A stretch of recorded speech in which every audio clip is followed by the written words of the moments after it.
So, as you could tell, I just got through running across the cornfields with my dogs to come over here on a Saturday and say hi to everybody. So I'll get better at this. We'll get higher quality in the editing room because I do all my own production too. Anyway, again, love you guys. Go say hi to somebody. Just wave at somebody. Start there. Just wave at some people. Younger people, older people. I did that backwards, didn't I? Younger people, older people. Just go out and say hi. Let's start. There was a hashtag that Barbie wants to get started. I'll have to look that up. I'll have to look through some of the old films. We need to be pulling together and discussing these items, and not be afraid to have a dinner. What do they call it? Table dinner, or around the dinner table. Politics is a device to keep this country moving forward. I know that all the people in the middle class want this country to keep moving forward.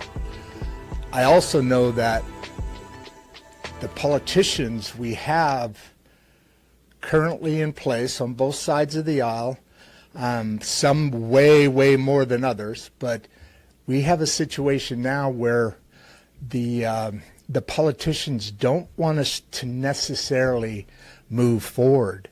They want, and our education and our information to be lower and lower so that they can control more. They have very perfect lives, really. And these are the things we don't understand. You know, we need to really be able to have the courage and have the patience to be looking at our politicians more directly, with more information. As I've said before, we have a utopia coming, and if we don't have control over our politicians, as that utopia comes, then we won't have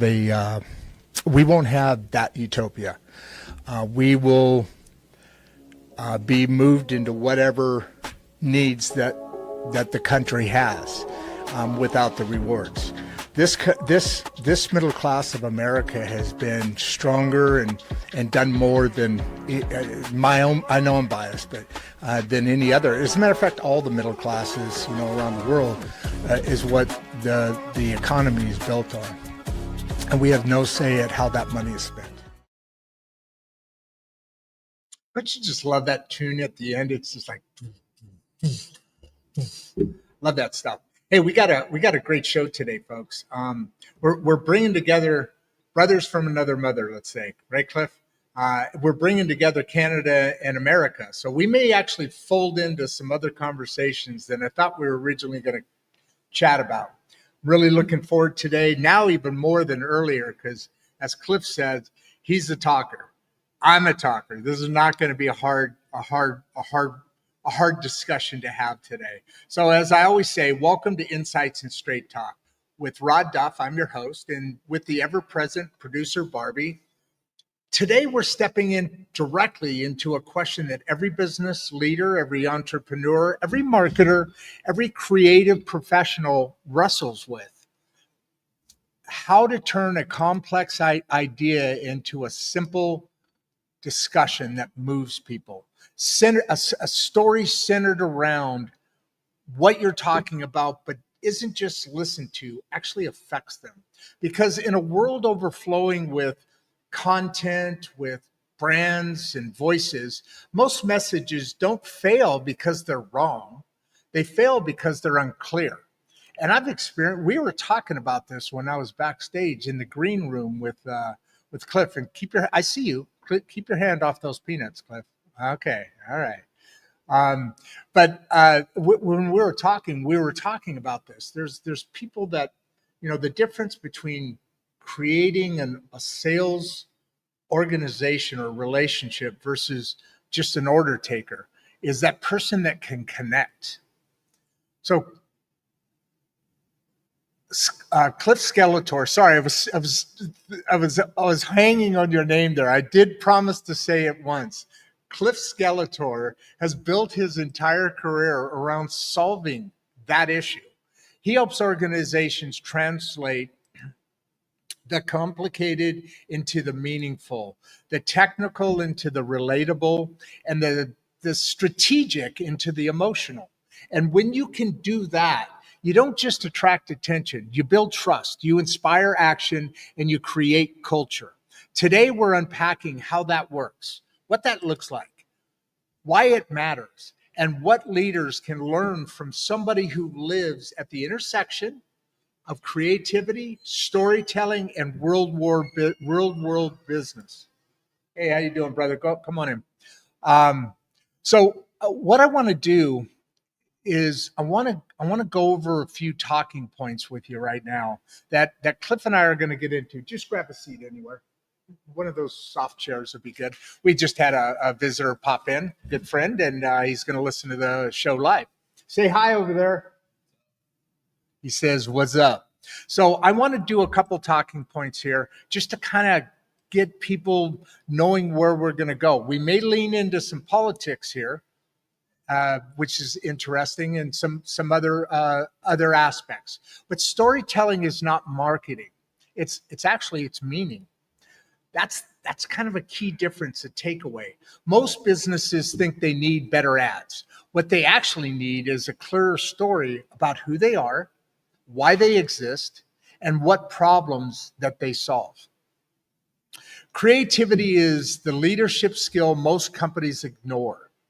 Teams don't fall apart because of talent shortages. They fall apart because no one knows how to turn ideas into narratives people can rally around. And that's really where it's all coming in. Complex ideas die in complicated words. Cliff's specialty is distilling complicated systems, technology, operations, culture, and strategy into narratives that real people can understand instantly. The best stories don't sell products, they build trust. A message that feels honest, grounded, and human travels further than a flashy pitch ever did. People follow clarity before they follow charisma. I've got neither, so I'm just learning some good advice here from Cliff today. Creativity must have purpose. Cliff's work across corporate community, and yes, including indigenous organizations, is rooted in one principle.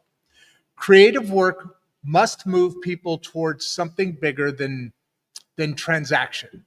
Why most branding feels empty.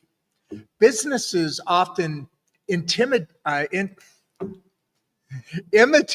am having trouble with words today. You know what, Cliff? You're going to talk most of the day today. It's just not flowing, man. Let me go over that again. We have 133 people on already, by the way. And sorry about that, folks. We'll have a more professional person on in a minute. Businesses often imitate the language of their competitors instead of telling the truth about their own identity. Audiences feel disconnected the minute that happens. So we're going to learn how to use narrative to solve internal problems. A company with a fractured culture is often a company with a fractured story, right? When people don't know the story that they belong to, they don't know how to behave inside of it. Innovation is storytelling in action. Every new product, every new service, every new process has to be explained. Creativity becomes the engine that helps people understand what's changing and why it matters. Leaders who communicate well, those are leaders that win. The leaders who rise are the ones who can take the complex and make it simple, take the intimidating and make it accessible, take the strategic and make it personal. What this means for America's great middle class and Canada's, of course, is this. small businesses, creators, teachers, entrepreneurs, designers, they're all trying to stand out in a noisy, distracted world. Storytelling is their most reliable competitive advantage. So today we're bringing forward a voice who understands how creativity and storytelling shape everything from brand identity to company culture to the way leaders communicate with their teams and their communities. Cliff Cliff has helped organizations large and small translate complexity into clarity, build trust through honest narrative, and turn ideas into stories that people actually care about. If you're building a business, you're shaping a brand, leading a team, or trying to understand how creativity drives real world outcomes, this conversation is going to give you tools you can use tomorrow. Cliff, welcome to Insights and Straight Talk, my brother from another mother. Brother, this was magical. I think that you gave yourself too hard of a time. I think that you executed flawlessly, even with the flaws, perceived flaws, because real talk, there's nothing like more boring than when somebody gives you a bit of a presentation, a speech, whatever, and it's just like so like almost mechanical that you're just like, you don't feel any sense of anticipation, right? You feel like this is Good real. word. Good word. This person could fuck up at any moment. First F-bomb of the show. I wanted to hit it right away just so we know what we're dealing with. Nail it out there, brother. Nail it. I thought that was, I honestly don't even know why I'm here right now. Because you hit everything so well that it's like, I'm like,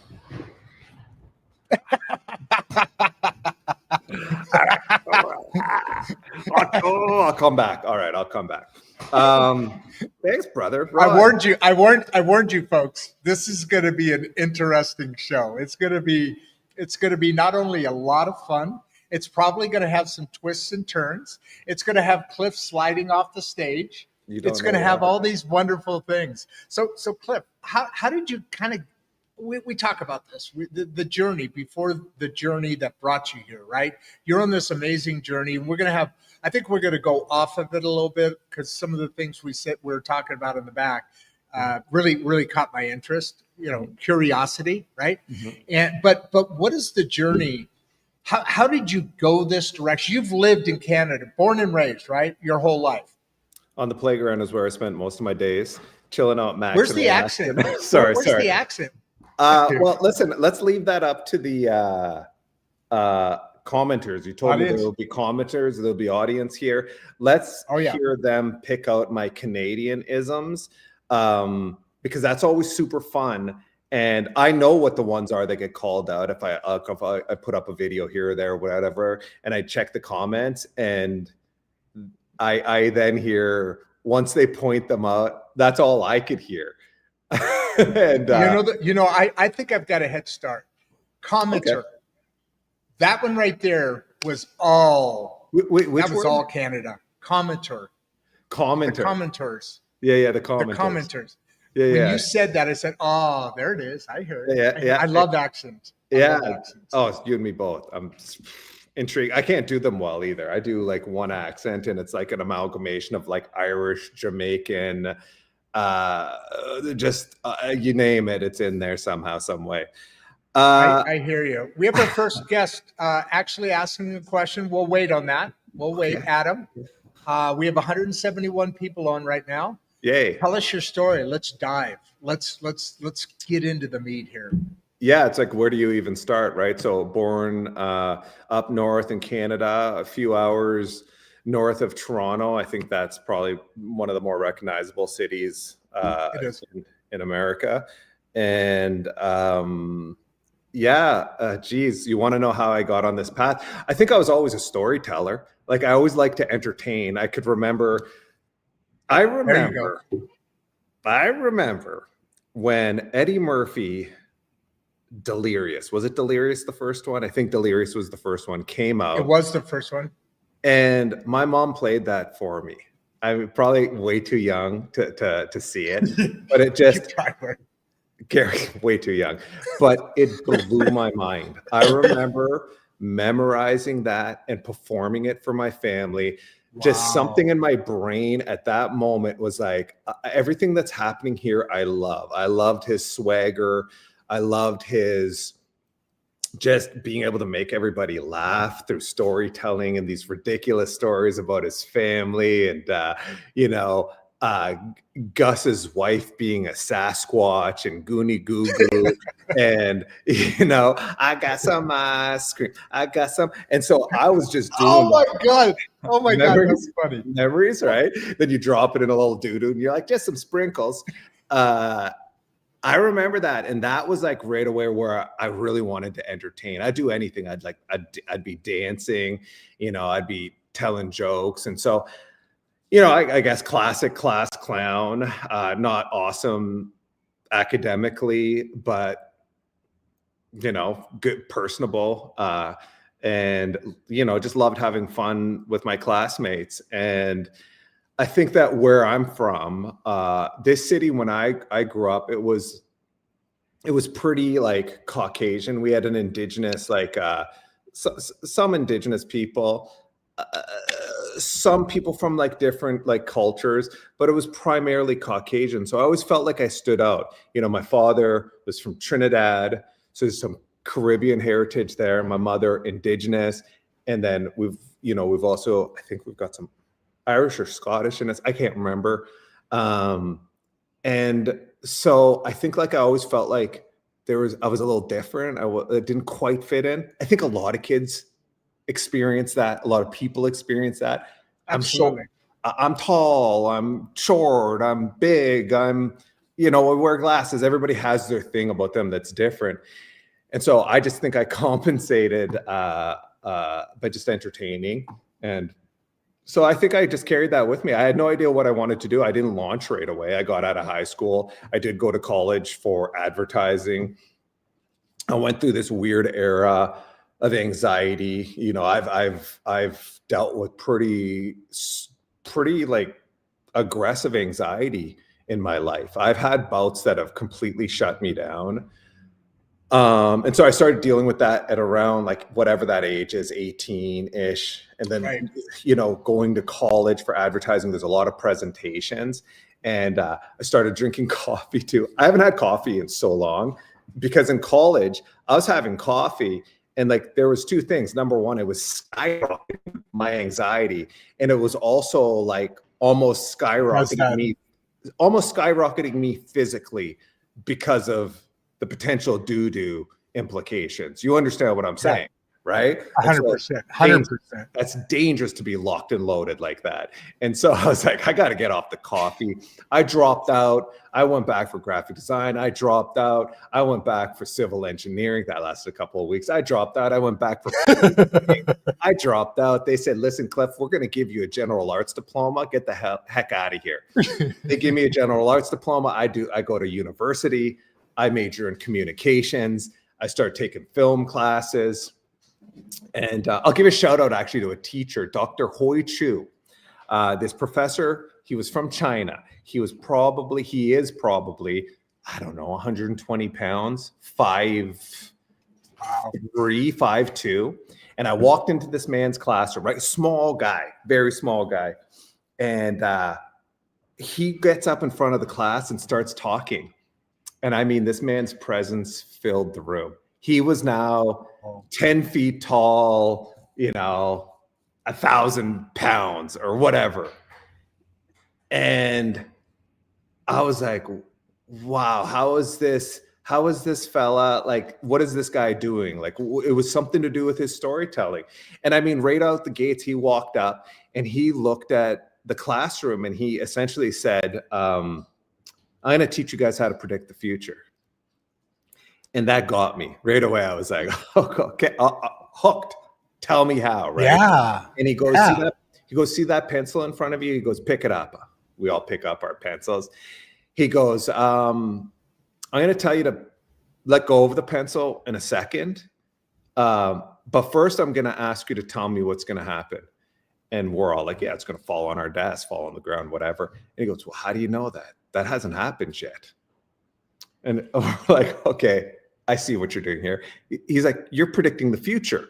And we're like, okay, cool. And he's like, if you have, he goes, why do you know that's going to happen? Well, because I don't know, anytime we've let go of something before, it's fallen, you know, we understand that there's this there's gravity or whatever, but we've experienced it. And he goes, yeah, so if you've experienced or you know something or you're aware of something, it gives you an idea of what will happen next. Correct? We're like, correct. So the more you understand the world, the more experience you have, the more you learn, you get better at understanding what's going to happen next. And I don't know, man, that was my moment of like, I love this. I love this idea.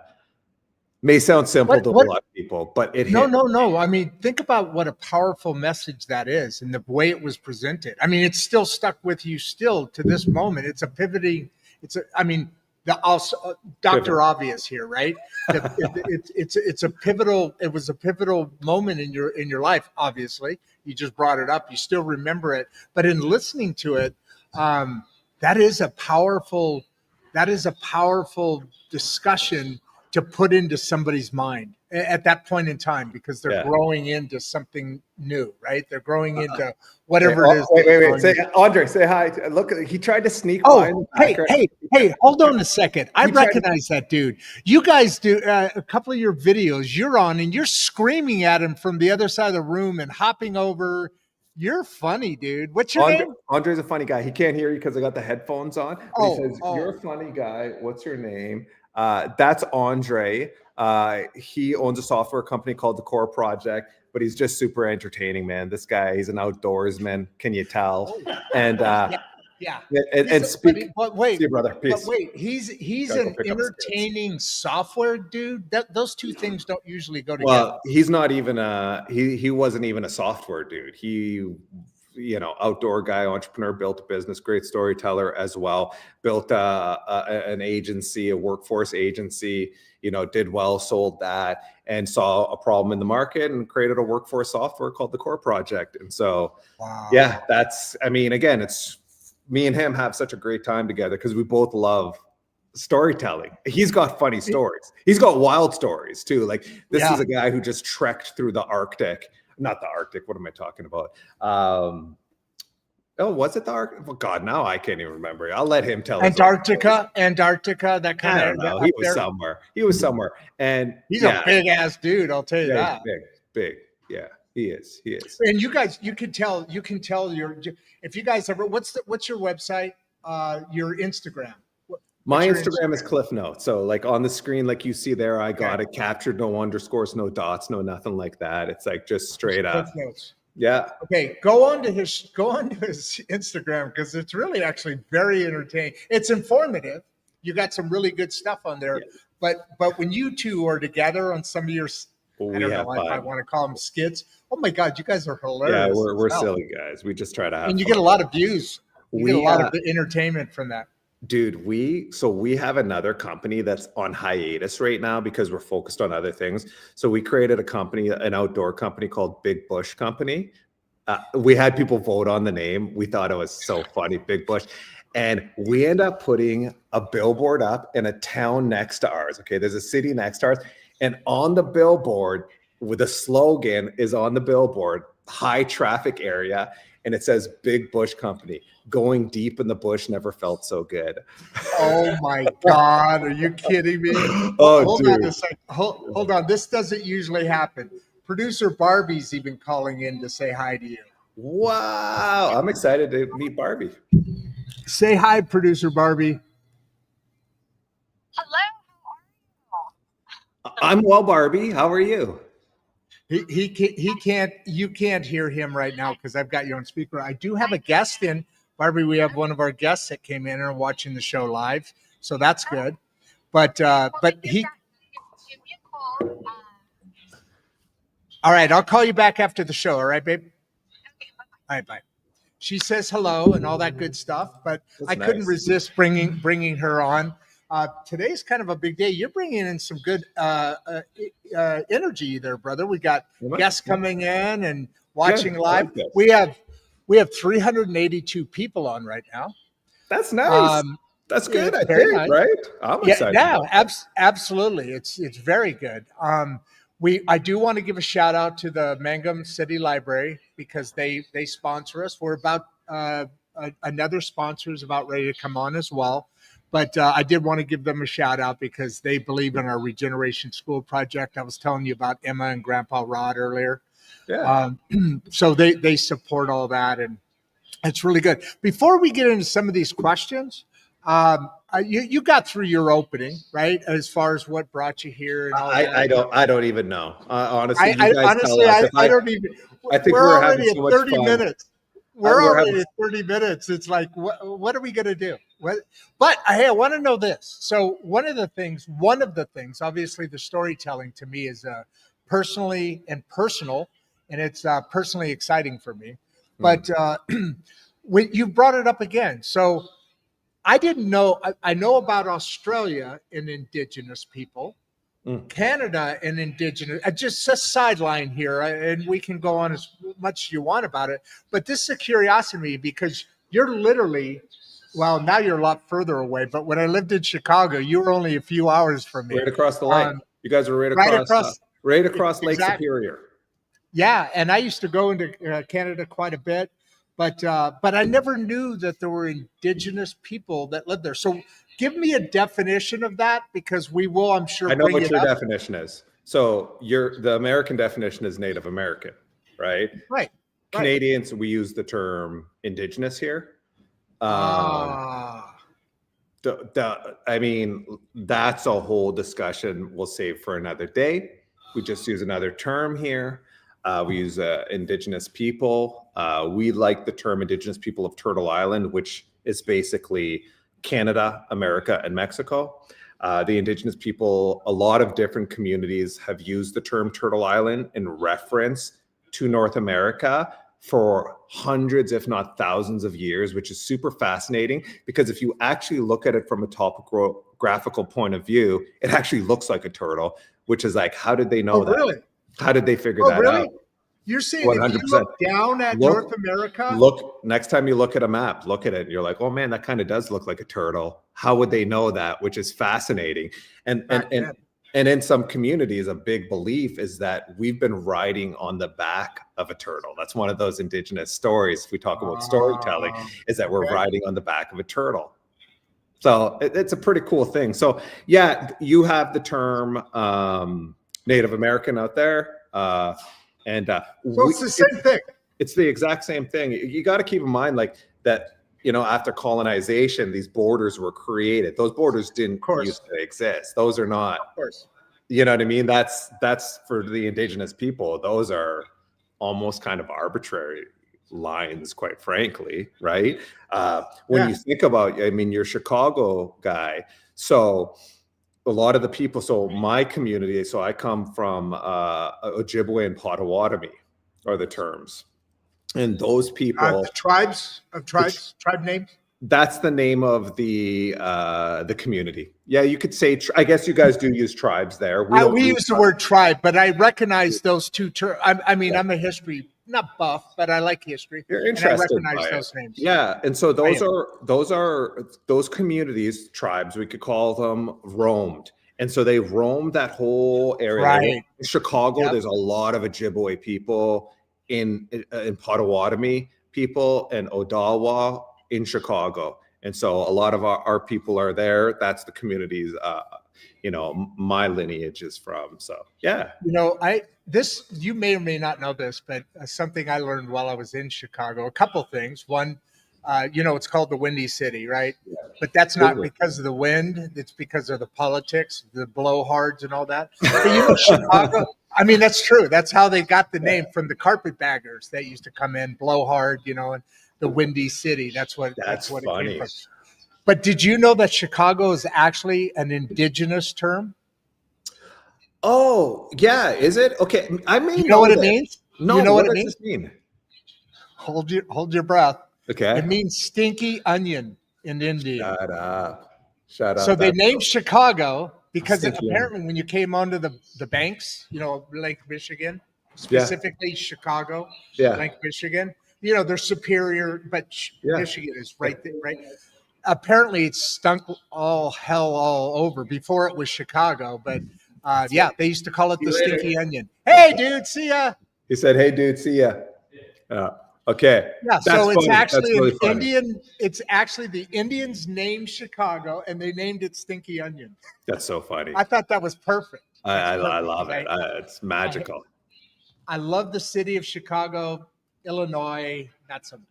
Don't eat deep dish pizza in Chicago, man. If you haven't had it in Chicago, I recommend any of the people watching the show go into Chicago and have 100%. That deep dish. It's unbelievable. And you got to have it in Chicago. The suburbs are cool. That's all good, but you got to have it in Chicago. Yeah. The closer to the bean, the better. The closer That's to right. the bean, the better. Yeah. So let's go to Adam Wayne here. Do you mind getting a little serious here a little bit?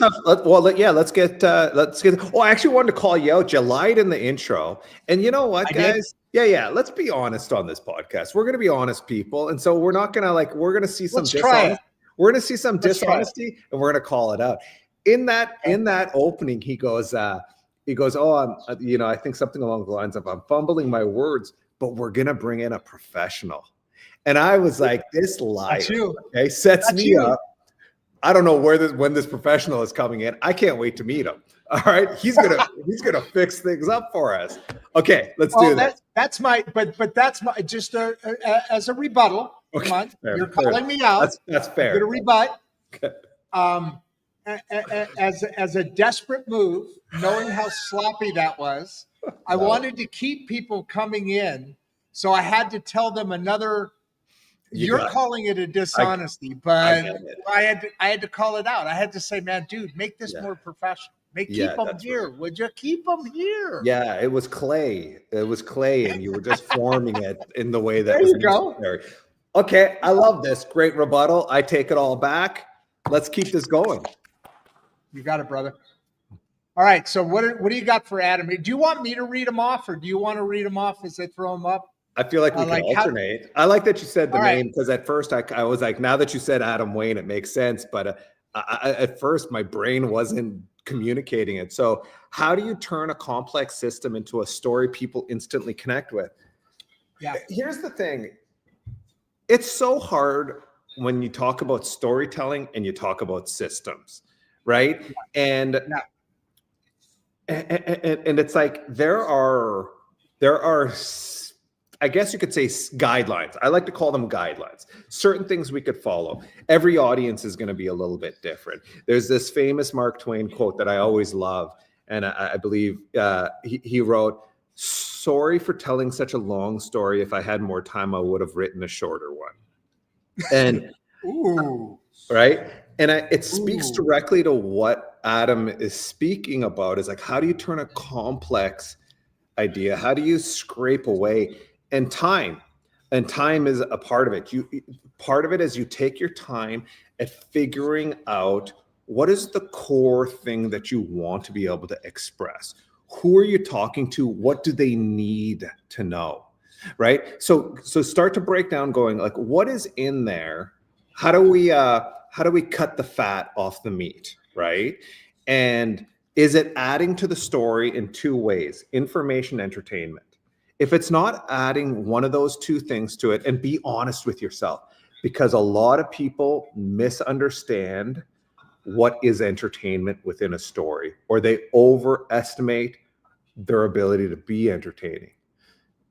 And I know that's the hard truth. Some of us have to have a hard conversation with ourselves.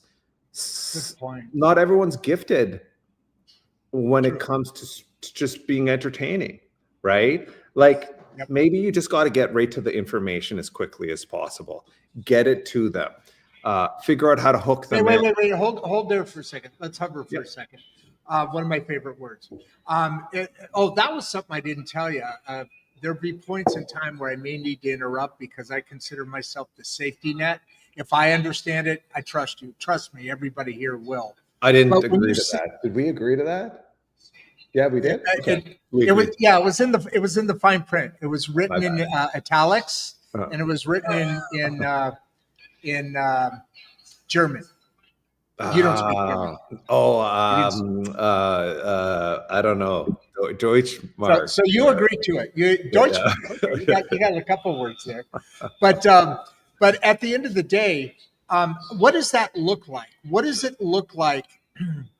So that's an important. That's kind of what you're starting off. What Adam got you started off with here is right out of the gate the critical thing. One, am I entertaining? You got to be honest with yourself. Mm-hmm. And what that does, if I'm understanding it correctly, is it's posting or posing the way you're going to approach that story.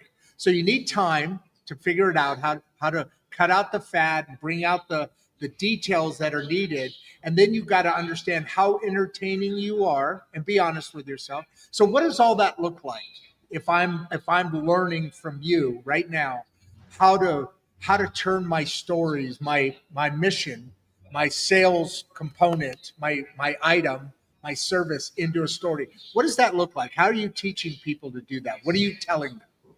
Well, I try to tell people get to the point faster, right? And so it's like, okay, let's draw a straight line between you opening your mouth or the first words they read and that person walking away with information. Right. So what do we want them to walk away with? And I typically ask, what can they not walk away without knowing?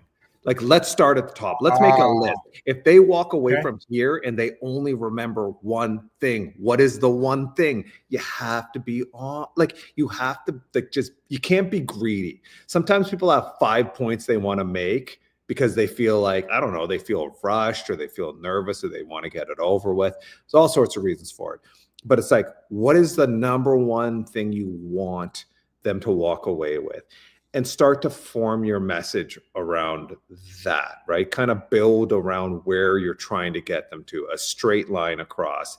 Now, every once in a while in a story, there could be like little diversions, but those little diversions, like, I want them to be additive. And more. What is a little diversion? What's a little diversion? So you're doing a straight line, a little funny moment or something as well. Yeah, you can have a little pause moment, a little like fun thing. You're like, you know what? Oh, you know what? Come to think of it, let me just tell you one thing. This is going to help you understand this. Or it reminds me of this time. So I really think, that sometimes like metaphors or analogies are super helpful. Right? There are things that are simple for us to understand. You have a complex thing you're explaining. A scientist is trying to explain the way something works. I won't say you're on. Yeah, no, I get you. I feel you. I know exactly the image right there. We can name things that are complex and it's really hard to understand it. So sometimes you have to kind of simplify it to something. What do we understand? Okay, we understand what happened. Here's a throwback. Let's see if you get this one. Okay. Maybe some politicians in the 80s, maybe the wife of a politician, a very famous American politician, they start this war on drugs and they want to let you know all of these things happen in your brain when it comes to drugs, all of these chemicals that it breaks down. And so, Rodd, you tell me, what do they use as a visual to show you what's happening in your brain? Can I say this? Say this? Yes. The egg in the frying pan. You got it, brother. Bam! I knew you'd get it. First thing that came to my head. That's the only effective thing about that whole failed program. And yes, it was Reagan, Nancy. But that thing was a bust. Billions of dollars. The commercial, though? Commercial. 30 years later. We remember everything. And it actually worked. It actually had an effect. I'm a Canadian. Right? I remember this. This was what you guys were doing down south. Yeah, that's how we got to do it. Down, and I always get it confused. People get mad at me if I don't say it right. Cracked egg thrown on pan. This is your brain. It's the egg crack. This is your brain on drugs. Wow. Kind of a complex idea at the time of trying to explain what's going on in there. So there you go. There's my example. Did I make my point, Rodd? 100%. You nailed that. You know what? If I ever talk this subject again, how to make a complex idea simple. There probably isn't a better one that I could ever think of besides that. And I guarantee everybody's going to remember. Can I give you another one? I'll give you another one. Okay. So I get to use these though. It's in whoever you're talking to, the lady I met earlier, make sure she knows I get to use these. I'm taking that. All yours. These are all yours. Everybody watching, these are all yours. I didn't invent. Take them, boys. Take them. I didn't invent any of this. I'm a sharer, right? This is an indigenous tradition. We're oral storytellers, right? We share, we pass along information. Is that the connection?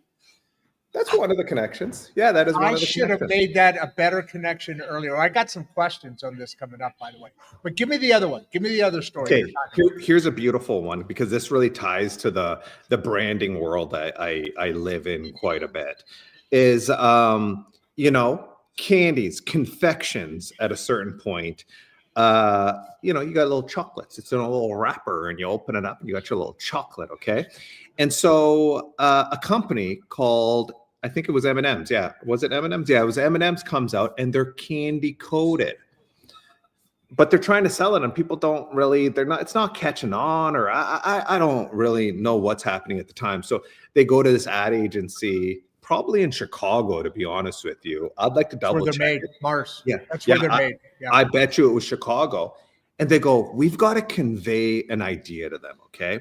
So what do? They come up with the slogan, and tell me what they're conveying and who they're conveying it to, Rod. Again, here's another test for you. They come out with this time. No, you're going to do this. I have faith in you. They come out, or if anybody in the comments could try to take a guess at it as well. Okay, they come out with the slogan that we all know to this day, but it's a campaign slogan. It ends up sticking for, however long. Melts in your mouth, not in your hands. Not in your hands. Yeah. Okay. Melts in your mouth, not in your hands. Who were they speaking to, and what were they trying to communicate, Rod? Parents, and communicating that your kid's going to be able to. Well, you're not going to do as much clothes, but they're going to be able to eat the candy and not have it all over their hands. Which gets on what? Their clothes. No, do that. You could throw on that. You could walk. What is the concern around the house? Oh, all over the furniture, the walls, and everything else. The furniture. Yeah. No kidding. I wouldn't have guessed that. Thank you for the hint, brother. Yeah. Do I still get at least a C? I think you get a B+.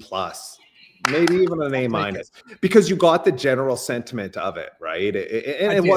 Clothes was part of it too, but like the really expensive item, especially, I don't know if this is the 1960s or whatever, is your furniture, man. You really want to take care of that stuff. So complex idea. We've created plastic over couches. Do you remember that? I knew a family that did that. It never felt comfortable over there. No. Okay. Yeah, so you get a complex. What's the complex? The complex concept is they come and they go, we've got this candy. It's chocolate, but it's candy coated, and we want to figure out how we communicate that. So, anyways, there's another. I like that. You use that. I like that. That's beautiful. Now, this is going to bring in a little bit of a pivot here, just a touch, from Jeffrey Bowman. What's the biggest challenge and this is where that connection I was leaning into earlier, that storytelling. So some of your journey, because you are indigenous, you have your genes, your DNA, you have that background. Is that where storytelling?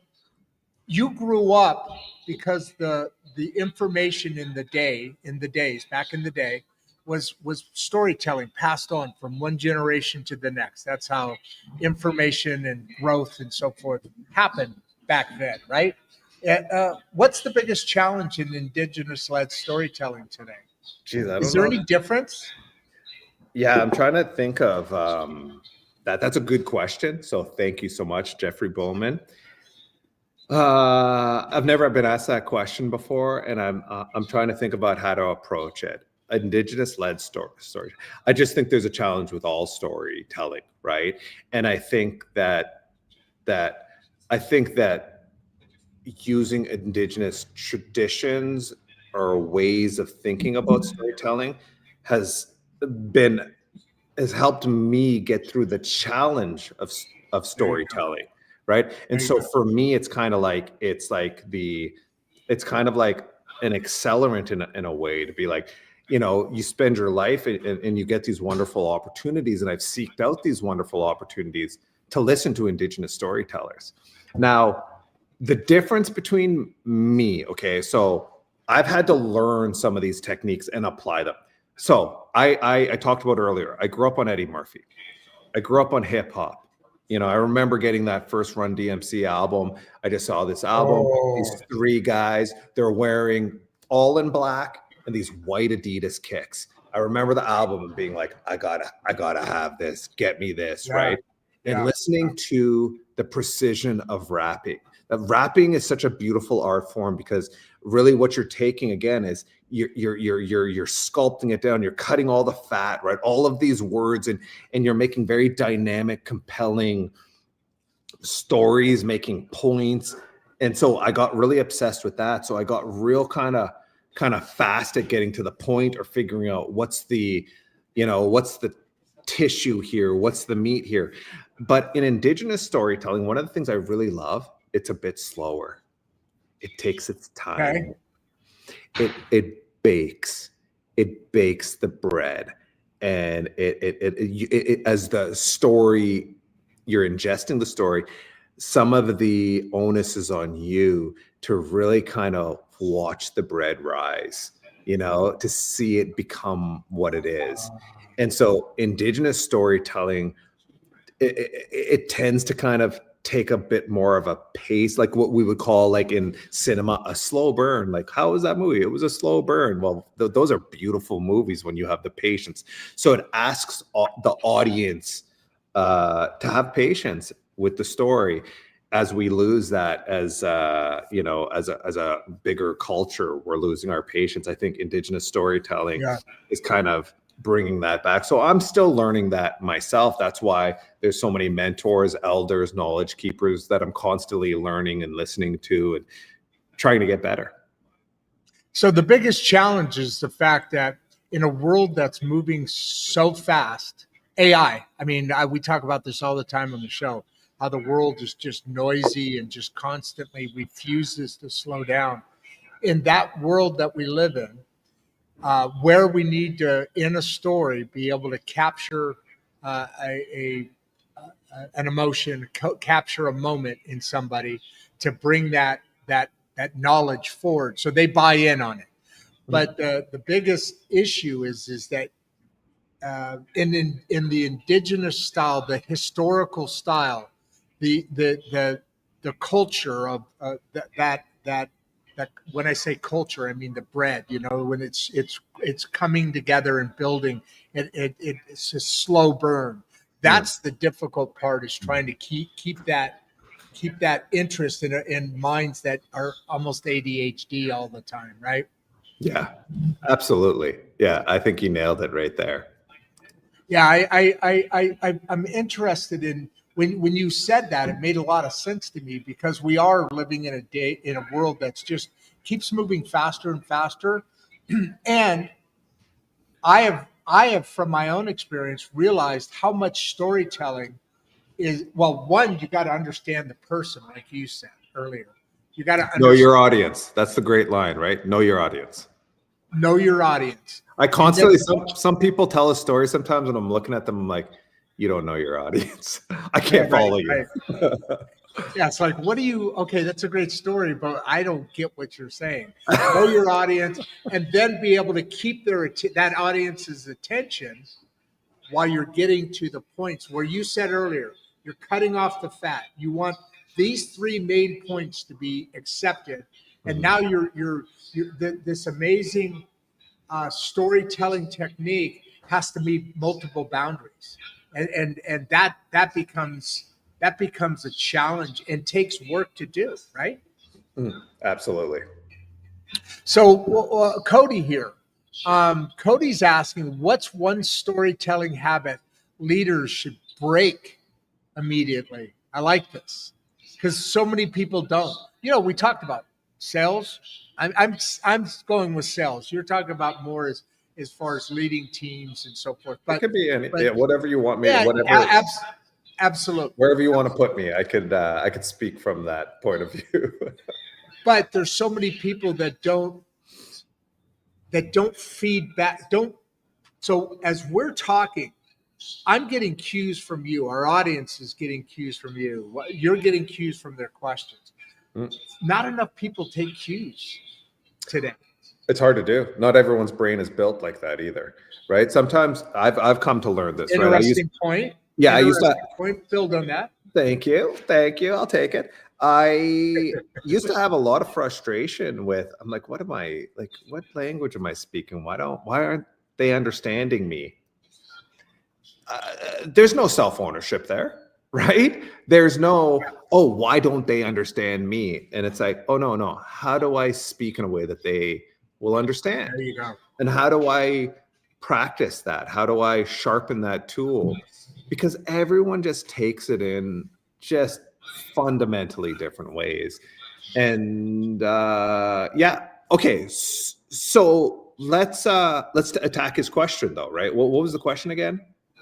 Right here. Okay, what's one story? I like this question a lot. I do too. I think it's awesome, and it's unfortunately not thought of enough. Yeah, there's a lot of habits we all have to break. I'm always trying to break certain types of habits. I try to break the habit of rushing. Sometimes I'm rushing. I should slow it down. Sometimes I am. Here's one thing that I do experience with a lot of leaders. They're not clear on their messaging. Because sometimes when you're in a leadership role, you have a lot of different responsibilities. You have a lot of different things you have to accomplish. And so you want to get right to it. You want to get in front of your team and you want to motivate them, give them a, sorry, go. Shoot. No, I was just saying, I get exactly what you're saying. I get it. Yeah. Everybody thinks that they're giving that speech, that Al Pacino speech from Any Given Sunday. Life's a game of inches, right? Look to the left or look to the right of you. It's like, you're not Al Pacino, bud. You know what I mean? You're not the guy that wrote the script for it either. It's just, that's not what's going to happen. What I need you to do, get real clear on your point. What is the one point they can't walk away without understanding? As a leader, you need your team to walk away with a very clear understanding of what it is, what the mission is, what are the action items, and get them to repeat it back to you. And so what's the habit that leaders should break? Leaders should break the habit of gobbledygook. Stop being a gobbledygook leader. I think about it. I'll hear sometimes, like when I'll be consulting and I'll sit in on some meetings, some team meetings, and afterwards I'm like, I hate to say it, but you just gobbledygook at them. And I saw them agreeing with you because they don't want to upset the leader. They go, oh yeah, okay, I get it. Do they get it? You better stop and ask them, make sure they actually got it. Otherwise, you're going to waste a whole bunch of man hours, and you're going to go, you did the wrong thing, and then you're going to be mad at them. You didn't even ensure that they understood what the heck you were asking them to do. So break that habit. Break the gobbledygook habit. Right. I like the way I really connected when you said people try and rush into it too fast. Like they try and run at the topic and gobbledygook. In maturing in my own profession back in the day, I instantly thought of that because I always wanted to get going and get started and do that whatever. But it makes a lot more sense. The gobbledygook comment you just Rodd, yeah, great line. Yeah. Measure twice, cut once. Yes. Anybody that understands carpentry, right? You get here we go. Let's simplify the complex concept. Measure twice, cut once. Prepare. Everybody wants to be the person that goes out there and is just like coming up with stuff and just leading their team because they just had an epiphany the night before. They saw that on TV. They saw, whatever character from Mad Men, actually. Great show. Do that. And they're like, don't do that. The people that look like they're not prepared, the people that look like they're out there flowing, they're so prepared. They're so prepared. but they're not just making it up on the spot. You're not that person. Just look at yourself and be like, I'm not that person. I'm the person that really has to prepare. I have to measure twice, cut once. Okay, let's go to the next one. This is exciting. I like this. Right up on the screen here. So right there, why don't you jump at this one? I like this. So Chris Hanna asks today, how do you keep brand messaging human and not just marketing? It's funny because I just rebranded my company a couple of years ago. So I used to be called Launchpad. And this is a sidebar, just so you know. I'm now Sky Story Creative, but I used to be Launchpad. And the slogan for Launchpad, which I got so many people hired me just because they liked my slogan. The slogan was, "We speak human." And that was fun because I always used to get people that I would ask them, "What does that mean to you when you hear that?" Because they would ask me and I'd say, "I'm going to bounce it back to you. What does it mean?" So I'm going to do that to you, Rodd. When you hear "we speak human," what does that mean to you? Well, I mean, you speak within the experiences that I understand. This human experience that I have is, it has different aspects, but you're speaking to me. You're speaking to my heart. You're speaking to me as a human, not as a product or as a discussion. Did I totally miss that one? No, you nailed it. I loved it. I did? Oh, yeah, man, that gave me like a nice little like goosebumps here because I was like, you're speaking to my heart. Man, guys, is there anything in here that like, how do you be like, just speak to people's hearts? Figure out what it is. I mean, I was having a conversation with my videographer earlier and editor as well, and he's editing something, and I look at him and I say, what did I say? What did I ask of you? What emotion? What's the emotion you want them to feel? Right? What is it? Figure that out. What do you want them to feel afterwards? What's that line? Goes, people don't remember what you say to them. People don't remember what you do to them. People remember how you made them feel. It applies to everything. That's a very famous line, and it couldn't be more true. Mm-hmm. Some would say it's apropos. Oh, I like that word. I just wanted to use a fancy word. I knew you were doing that on purpose. That's why I specifically reacted to it. We're kind of blowing smoke up each other's dress here a little bit, but I would say so, man. But we're the ones that chose to wear dresses.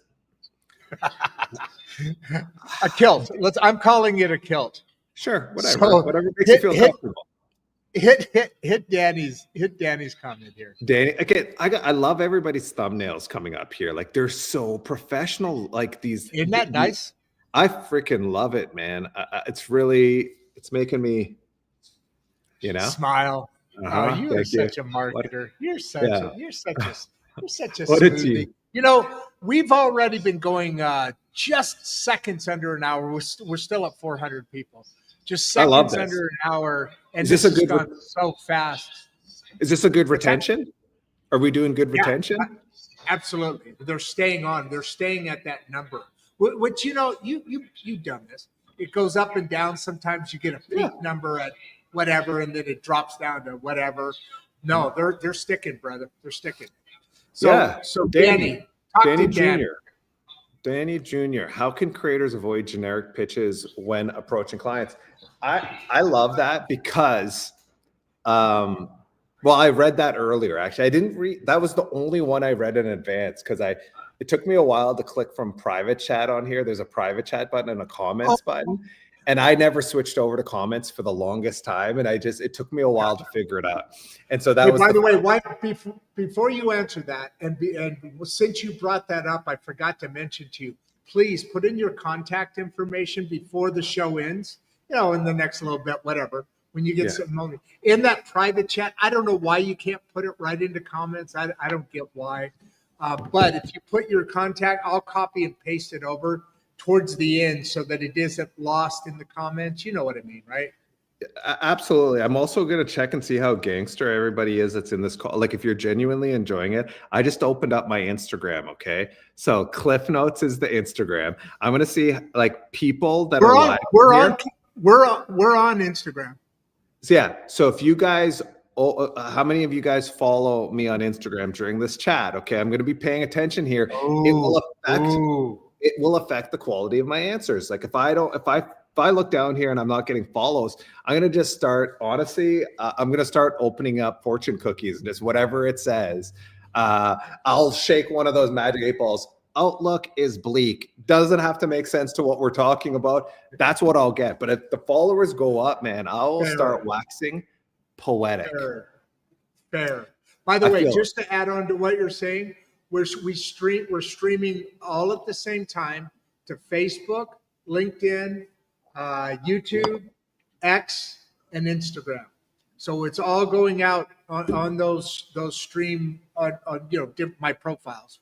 But just amazing. So you know, and by the way, if you're popping on giving him more followers, you could do the same for me too, folks. Okay, look at you jumping off. See, I do a shameless plug. I don't know. Hey, I'm going to jump right on that shameless plug. I did a shameless plug. You did a shameful plug. Okay, I'm playing. I just respect your jump there. That was very clever. Very good. It's beautiful. I got to think that's a smart move, man. Actually. Yeah, well, you could have it. It's yours. How can creators avoid generic pitches when approaching clients? Don't use AI to build your pitches. Okay, how about this? If you're going to use AI, give it phenomenal prompts and then edit the crap out of it afterwards and make it your own. Sometimes, you could get a little a bump from it that could help you, because sometimes the empty mind has a hard time putting some stuff down. Sure. Okay, I'll accept that. I'll accept that. How could we avoid generic pitches when approaching clients? Well, one of the techniques you could do is find out about the client. I think that a lot of people, they just want to be like, here's the message I want to form and I'm going to send it to this person. They treat everybody like they're the same person, like humanity is a monolith. We know this isn't true. Who are you talking to? Right? Who are you talking? Don't be weird about it. Like, don't reference their kids' soccer practice or something peculiar. Like, scare them into buying from you. Like, I better buy from this guy. You got a picture of him laying in bed. Here, you want to buy from him. That's right. You send over the picture of you in bed, just being like, don't be weird, but do a bit of your homework. I know it's hard to. It depends on what business you're in. Some business, you got to get so many calls in. Some businesses, it's just you could spend some time because it's a longer sales cycle and it's a higher value proposition. So again, those help me to answer the question a little bit better. Those are the questions I would ask you. But again, know who you're talking to. Know your audience. I know there's a through line here, eh guys? Know your audience, know who you're talking to, do a little bit of research, man. People are so online, LinkedIn, checking their social profiles, learn a little something. They're into fishing. Use that, right? Use that to connect. If it's real, don't pretend you're a fisherman, like you're out on the high seas, That'll come back to bite you in the ass if you honestly. I mean, if you really go down a fake and let's say the guy goes, or the woman or the person, whatever, says, "Oh, okay, he's like me," and that's what people want to buy from. They want to buy from somebody like themselves. We love people like us. This is the reason why we have problems, but it's also the reason why we're beautiful, right? But it's the reason why we have problems, because obviously there's something in our brains. When something's different, it could be dangerous, right? That's how we protected ourselves when we lived in small little tribes. Again, right? We don't have to go too far down that rabbit hole. Okay, let's do this. There's a lot down that rabbit hole. That's right. Going on. Let's do this. What do you want this about? David Selwood. What do you want to do? Let's go. Yep. Let's go, David Selwood. How could workers feel more seen and valued through stories? I like this. This is an angle I love, because not a lot of people come at it from this angle. Great question, David. Great question. Yeah. Oh, man. It's hard to be seen in life. So many of us feel invisible. We all have moments of feeling, all of us. You're maybe seeing me and you're seeing like a certain personality type, perhaps. and you think, oh man, maybe he doesn't have a problem being seen. I could assure you that I do. And because sometimes you're not seen by the people that you want to have see you. And sometimes you're helpless to that, right? So that's just a part of life. That's the human experience. Being seen by your team, colleagues, your bosses can be really tricky because sometimes they're really busy. They're really scatterbrained. They have a lot of pressure. They have a lot of stuff going on. So they may have a hard time slowing down. I think sometimes it's like anything, you know, and it could be a mistake on their behalf. And so you're trying to close the gap a little bit. How do we make it easier on them? I use this, I try to like use this as a way to like explain how people could do this sort of thing. I think of how do we make friends, for example? Well, we look for commonality, right? I referred to that earlier. We look for commonality. Yep. Once you have commonality, you could build rapport because you build the rapport around the commonality. Once you have the commonality, given time and nurturing, you build connection. Connection is the most important thing we could have, true, real connection. It's hard to force connection. And so storytelling, I guess, is a way. Storytelling, I know it's got the word telling in it. But there also has to be like a version of story hearing, you know, understanding, let's say if it's your boss, understanding your boss's pain points. How are you making their life easier? How do you position yourself as the person that could help them? And then when you do that, and if you're able to do that, because I guarantee so many of your bosses also don't feel heard by somebody. So if you actually hear them, you know, there's this concept of the law of reciprocity, right? If you hear your boss, if you're so busy trying to be heard, sometimes you're not listening. And so if you could stop and listen to your boss, you could connect with them in a different way. Oh, I like that. Like so it really comes back to really being outside of yourself and into whether you're listening to that person or talking to that group. Mm-hmm. That's where the connection kind of really starts to dial in. Mm-hmm. Right? Absolutely. Also practice. You got to practice, prepare and practice. 3 P's. That's right. Practice. Are we talking about practice? Are we talking about practice? Where's that from? Do you watch him? Yeah, a little bit. Yeah. I love that dude. He is everything we're talking about today. By the way, there's 500 people on. That was wrong earlier. It's 500 people. And they're staying right there. Yeah. They put. You know, you mentioned, and there's another famous line in his, what's the name of the show? I'm going blank on his name. I'm forgetting the name of the show. But did you see the dart? Did you see the dart where he plays darts with the owner? No, I didn't see that one. So last season, I haven't watched it. I just watched the little clips. I haven't watched it actually the whole show. But when you mentioned who was the poet that you mentioned a line from? Oh, dude, you're asking me to remember stuff now. Like no, you're the poet. The poet so you just great. Mark Twain. Mark Twain. So the reason I bring that up is because he brought up another very famous saying by Mark Twain from one of his poems, and it's called "Be curious, not judgmental." And I love that because if they were curious, they would ask me, "Have you ever Ted Lasso?" I love Ted Lasso. That show is so good. If they were curious, they would ask me, "So Ted, have you ever played darts before?" Pop. Yeah, every day from when I was 10 to 16 till my dad passed away. And then, another question. One of the greatest statements I've ever heard in my life, and what hooked me onto Ted Lasso's show, Ted Lasso, was be curious. Yeah. Not judgmental. Isn't that amazing? I think it's the best. I also think we got our wires crossed because, and that show is referencing a real life thing that happened, right? And so do you know what the real life thing that happened when the practice thing? Practice? We're talking about practice? Yeah. The real life thing was that he was a leader and he was just being a dick. He was being a self-absorbed.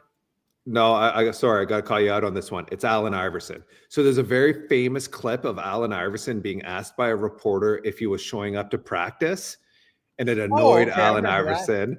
And it's so funny. You guys all look it up. It's a funny clip of practice. We talking about practice? Oh, yeah. It is magical. It was actually you know what? It's funny because Ted Lasso used that. That was the main. That's what I'm saying. The main character. Yeah. And we stole it from him. Allen Iverson did. It wasn't a stealing. It's not like an homage. Like that's the comedic like reference.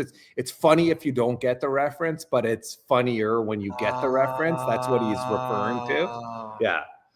I did not catch that, but I do remember that interview because it is a very famous interview. Very, very famous. Very funny. So see, that's one of our side tracks, but it's all good. It was fun. It was entertaining.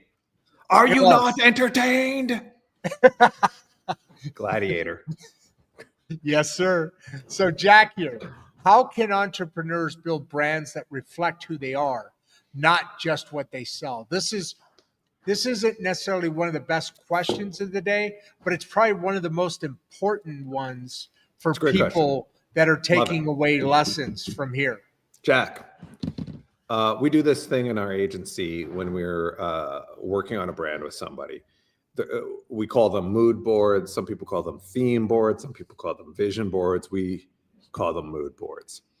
Gotcha. And the whole point of the mood board for us, we usually present three. Three feels like a nice number of mood boards to present somebody. We're at the beginning stage and we're trying to understand the client. And we're trying to understand how they want their audience to feel when they experience their brand. And so the mood board is this great visual with, a rationale, written out rationale of here's a mood. And I always say, try to attach a moment, a feeling to it, right? It could be something as this brand is sensational. And then we use imagery that is like what we imagine sensational to be in our minds. And then we present that to the client so that the client could go, oh, I also think that's sensational as well. Oh, and I'd love my brand to be sensational. And for people to feel whatever the feeling is when you experience something that's sensational. And so we really try to work to find the imagery, and then we try to find the words, and we put that all together, right? We'll build out a whole kind of like brand guide. And so, yeah, understanding like the words, the copywriting that is attached to that thing, sensational, or I try to avoid like some of the ones that feel more generic, that you want to dig a little bit deeper, than what some people are like honest or fun or professional. That's one that I want my brand to feel professional. I mean, that I've been asked 1,000 times, and it's like, we could do better. Let's keep going. What does that mean to you? What does professional mean to you? Does it mean that you guys get the job done? Maybe does it mean that you guys wear suits and ties to work every day? What's the relevance to your audience in that? Or is it that you want to portray luxury? Or maybe you don't want to portray luxury. Maybe you want to project value, There's a big difference between using the word value and using the word cheap, right? So there's an example there of like the language 100%. You use will affect things. It's like, we sell cheap products. No. Okay. Don't know if I want to go there. Yeah, no. Might skip that one. So it's like trying to understand when somebody's interacting with your brand, we call it touch points. That's one of those terms, right? Touch points. What's the touch point? Yep. They watch a TV commercial, they see your billboard, they see your ad in a magazine. These are all touch points. And whenever somebody interacts with one of the touch points of your brand, what do you want that experience to be? What do you want them to feel, the sensation of it? And so it's like asking yourself the right questions as much as possible. So that's it. I think, I don't know, maybe that answers that question, I hope. That was a brilliant answer, and makes me want to. I do want to maybe chat with you a little bit on how we can kind of. It's gonna cost you. You better bring the big bucks, buddy. You better bring a big old basket of bucks. See that? Okay, that's fun alliteration. And I probably old basket of bucks. So I can bring the little. I got a basket of bucks. I don't know how big it is.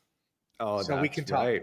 All right. Okay, we can talk about it, man. We can talk about it. I'm playing. No, I loved your answer. Absolutely loved it. So this is going back to a little bit earlier when I alluded to. Are we going to talk a little bit about Indigenous people? And by the way, my God, we're coming up on that hour and a half that you talked about. We're having fun, though. I'm having fun. Yeah, we're good. I'm good. I'm good so far. I was worried at first when you're like, let's go up to 3 hours. I was like, oh, I'm leaving. Yeah. No, 3 hours. 3 hours gets tiring. It gets a little exhausting, no doubt. So, Ichel here, what is the best way to bring Indigenous values into a business operation? Okay, thank you for this question. I like this Ichel, like, let us know if we're saying this right. Thank you for. We are. She's been on. She's been on before, and she's answered that because I've had the same trouble with it. Yeah. So Ichel. I've got this software company. Got two of them. That they're very much in they're in their startup phases, though, so let's not get too excited yet. But they're I think they have a lot of potential. One of them is called the Indigenous Kore. It's spelled with a K. We call it TIC, a short form. That one's kind of designed to increase Indigenous participation in the workforce. The other one is called IPP Tracker. In Canada, our government has this thing that they've launched called Indigenous Participation Plans. They are designed to motivate companies to bring in more Indigenous vendors, work with Indigenous communities on projects, stuff like this. It's an Indigenous Canada government relations, public relations, cooperation, right? We won't even get into the history, but this is important, right? And so that other company, IPP Tracker, ipptracker.com, if you're interested, it's a software company that helps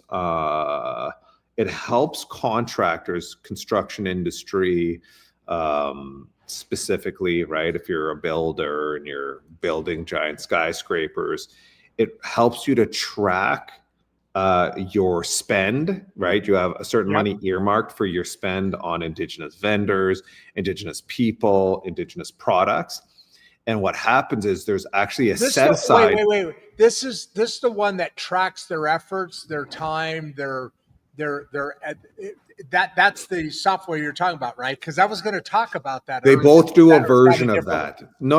Okay, go ahead. So both of them are. IPP Tracker does a version of tracking like a more macro, whereas TIC is more kind of micro in people, like hires, tracking the hires, the time, all that. IPP Tracker is like your overall spend, right? And the way this benefits companies in Canada is that there's a hold back. So if the government hires you for a project to build a government federal building, could be $100 million billion project.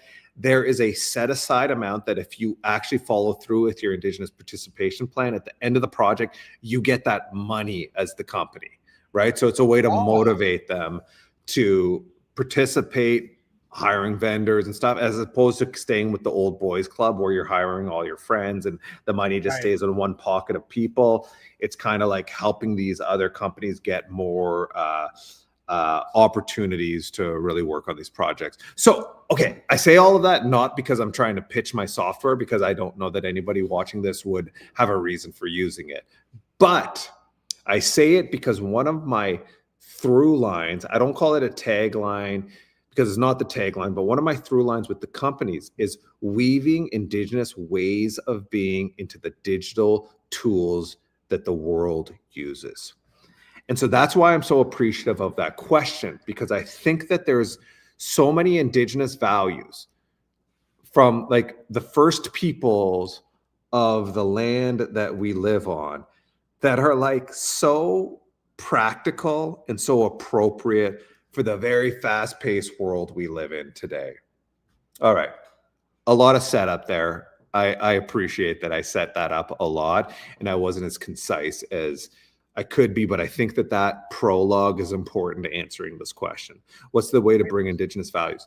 Understand Indigenous values, learn them, learn some of the stories, you know, learn about the 7 hunters hunting the bear for years until they hunt the bear all the way into space. And that if we look up, we could see them. And that's what the Big Dipper is. I know it's like, well, what's the practicality of that story? Well, that story helps us to understand, if we're early Indigenous people, that helps us to understand the sky. If we know the story behind it, we know the constellation, and that could help guide us through the world in a practical way. And so understand the ways in which those stories were told, understand some of the stories, and just learn a little bit at a time. And then you could kind of bring them into some of your methods. I don't know. I hope that answers the question. Yeah. So what you're really saying is, you know, do your homework. It's that, but while you're doing that and you're learning these lessons, there's some important aspects of things that we don't remember. How, you know how you have 3 brains. You have the brain of your head, you have the brain of your heart, you have the brain of your gut instinct. I thought the third brain was gonna be a little lower, but okay. Well, there is that brain, but we're not focusing on that one today. Okay, good. A little bit late. That's later in the day, maybe, if we're all lucky. Okay. Fingers crossed. Or at least if all our males are lucky. I'm just gonna do that. Yeah, I like how you wiggled out of that. I put you in a corner there. But you got out of it nicely, Rod. I liked it. It was good. So the brain of the gut is called gut instinct. Okay. The only reason I bring that up is because that's what our bodies and our system, you know, when something happens, and all the brain is really for is to send those chemicals out to the body for it to do whatever it needs to do for whatever that thing that is happening is going on. But what we don't do enough is a couple of things, which I'm still building. What we don't do is we don't listen to our gut instinct. Like that's there, and it's giving us, you know, that if it's too good to be true, it probably isn't. You know, those kind of things were built from things like gut instinct, getting to understand what's really good or not good for you. Same thing here. The tribal leaders and the history of being connected to the earth and to the sky. There's many stories that we still understand today that came from those times. So one, knowing the person that you're talking to is how you I'm on the wrong question here, on how you bring those values in, but also you should start doing that, because a lot of the best knowledge on earth today comes from times that were before our time. Does that make sense? For sure. Of course, they didn't figure out how to build a cell phone 1,000 years ago, but they did understand. Well, it would have been dope back then. Imagine you were like the only person. Like, who are you talking to, man? Who are you talking to? You're not talking to nobody. You're the only one with a cell phone. You look like a lunatic, man. I say that. No, but they did understand fundamental truths about humanity. They're right, to certain degrees. So, take what works and throw away what doesn't. So, last question. Okay. Last question. So let's also, I think we're at about an hour and a half. I don't see any new questions coming on. I don't see your your contact information. So could you do that for a second? Wait, are you talking to me? I'm talking to you. As Oh, far you as want me to contact information. Oh, where do I put that? So I didn't realize you were talking to me when you said that. Oh, private chat. Okay, Private chat. You mentioned private chat. You saw it on the right side, right? I saw it on the left comments. side, and in there. Oh, it's on your left. It's on my right. Okay, all right. Stage left, stage right. Okay. So click on private chat and then type in there what contact information you want. I'll see a little red button that pops up and says, "Hey, there's a message for you here." Oh, so I'll copy and paste that over. I'll just put my email in there. People could email. Yeah, whatever the best contact information for you is, because you know how it works, man. You've done this before. There it is, right there. You've done this before. It could be an hour from now, it could be a year from now, or a day or a week from now. But somebody's going to say, "Hey, Cliff, that's a great point. I wish I would have been on live. I would have asked him this." Well, now they got your because if they make comments on the show, I love that. People do that all the time, but I don't watch that every day. This person can send you their email or an email to you. And I'm trying to time this out well. And that's correct. Correct? Oh, that is right. Yeah, that's my name and my email. Not bad. Not bad. So why don't you answer Dixon here? I do. What advice would you give to Freeland? I know. I trampled on it. You didn't trample on it. Oh wait, have you commented? Did I totally miss it? You're just fucking with me now. I'm fucking with you a little bit. It's fun, but I want to make sure we don't miss the part of this conversation where we bring Canada and America back together. All right, let's answer this question. Let's bring Canada and America back together, and then we can close it up. Love it. Okay. We'll take as long as we need to make this whole Canada-America thing work. We got to do it. This is our chance. I mean, I know our guy, Mark Carney's up there trying to make things happen with Mr. President Trump. Maybe it's us. Maybe we're the ones that need to do it. I mean, they got the president and prime minister up there. That's what we have up here. We have a prime minister, which is a pretty cool sounding term. But maybe it's just a couple of jabronis like Rodd and Cliff. Maybe we're the ones that do this, and so. Well, you guys have some infighting going on right now, don't you? Didn't the west side of Canada want to secede or something? There's no. I mean, there's always something. That's just games. That's just people talking. Every once in a while, you'll hear Alberta be like, "Yeah, we want to do our own thing."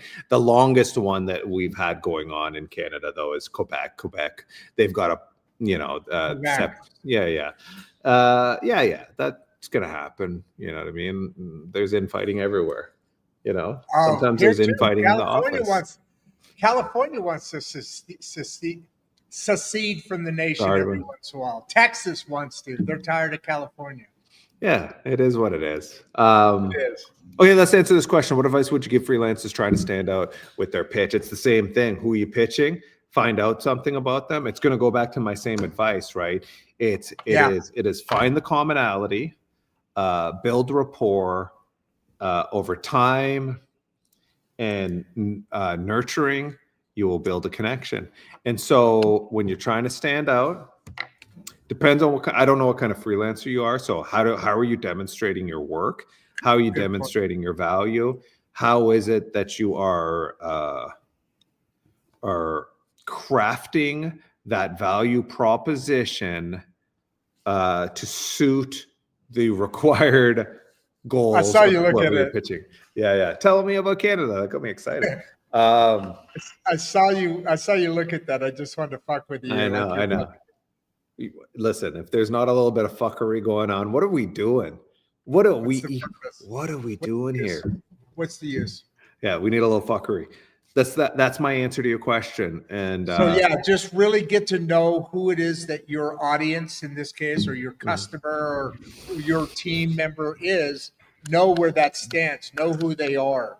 Be authentic, and you can only be authentic if you know the authentic story. Let's go one step further. Know who this one. I'm gonna drop a cuss. So if you don't like cussing, you put your fingers in your ears. Okay. Figure out who the fuck you are too. Okay, guys. Yeah. Most of you don't know. No. Some of you watching this right now, you know it. You're nodding your head, or I don't know. Maybe you think that whatever your identity is something. It probably isn't, right? Figure out who you are, understand your identity, and then embrace that. People will love that. People will love it. Whoever you are, whoever you really are, and you're watching this and listen, I promise you, people are going to love it. Some people aren't. We don't need those people. We don't care about those people. The people that are going to love it, they're going to love it, man. They're really going to love it. They're going to want to be around you. They're going to enjoy you. And the people that don't, they're going to avoid you. That's fine. That's a favor. Thank you. 100%. It's a nice filter, isn't it? So you're talking about right now what we talk about quite a bit, which is, building yourself from the inside out. That's so much of what this story, like you just said, know the fuck yourself, Yeah. That you have to, because you said it earlier, you have to be authentic to be successful in any of these kind of actions, any of this kind of career, or any of this, whatever you're going over. And you can't be authentic unless you actually really do work on yourself and believe who you are. And you have to do that by homework. I get that some people are going to be like, well, what about this person? What about this? What about this person? Those are con men. Those are con men. They have crafted a skill set that not only do you never want to have, you're probably never going to have. That's a specialty skill set that's it's depraved, and it will rot your soul. And I don't know what you believe in. We all have our different beliefs. I just don't think that you're going to be laying in your deathbed saying, man, I sure did trick all those people into this thing. And I feel good about that. Frig, do you know how much cooler it is to be like, man, I was myself and I managed to make some stuff happen. And I didn't pull it all off, but I really did it the best way I could, being who I am. That's what's up. We talk about it being behind the mask, or taking off that mask, being authentic or being not. It is such a different feeling. And I've gone through this personally. I've gone through an issue over the last couple of years, this a couple of years ago. But that removal of the mask, or now becoming authentic, becoming who you are, not what you perceive the rest of the world to be, or what makes a fast buck. There's such a difference in how you rest at night, how you sit at night. And like you said, it's so cool. I was myself and I made that stuff happen. Now, as we wrap up, brother, tell me why America should come up there and kick his little brother's ass. Oh, shit. Number one, because both times you tried, and I hope you guys know your history, both times you tried, you lost. Okay, so that's going to be the starter. America has tried to invade Canada 2 different times. I did not know this. Talk to me. Absolutely. I did not know this. Yeah, 2 different times, and got fucking annihilated by us both times. No kidding. Yes, and there was another time. I think the second time was like 1820 or something like that. I mean, I'm not a historian. Go check this out. And then in the late 1800s, you'd never believe what America tried to do to us. You'd never believe what they attempted to do to submit us into becoming America. I have no idea. What did we try to do? We are not good people. So. No, you guys are great people, but sometimes the leaders aren't necessarily. I don't know. True. They've got their own plan. I don't know what half their agendas are. Tariffs. They tried the tariff thing before. And tariffs have been going on with you guys for a long time. There's been all sorts of stuff throughout history, but it's the size of the tariffs, right? And so so it was. I mean, these things have been done before, and so I don't know that it's in anybody's best interest to get into a butt kicking. Obviously, we understand you guys have the gigantic GDP and massive military. Nobody wants that. We don't want that. Of course not. Because it wouldn't be good for anybody. And it wouldn't be good for Americans either. I mean, what does that say to the rest of the world, right? How do you build trust with the rest of the world? What does that say about Americans? And I think most Americans, they don't want that. I mean, it's a better world if we're all able to get along and to be able to work together and work with each other. And the reality is America can't be in a I don't think any country could be in a situation where they insulate themselves from the rest of the world and expect a great result from that. I mean, the cat's what do they say? I don't think that's how it goes. Not cats out of the bag. Yeah, I don't think that's the one I'm looking for, but it's almost like I understand globalism has negative effects and there's some positive effects. These are two different things. And I think it's really difficult, even from a psychological and a sociological point of view. We're not designed to think of billions of people and us being able to all get along and be one unified monolithic group. It's never been done in human history. It's really, really, really challenging, but we do have to figure it out, and we will figure it out, and we figure it out together. And countries are a bunch of businesses as well. And so everyone's trying to run their business the best way they can. I think business collaborations tend to be incredibly beneficial for both companies most of the time. And I think that Canada and America has had like an incredible net positive relationship. And we don't have to be the same country. Like, why? We don't need to be. I think what we do need to do is really, really continue to build on the North American concept. Meaning, what you said earlier, you're North American, I'm North American, Mexico's North American, right? Mm-hmm. That's our strength to continue to build upon.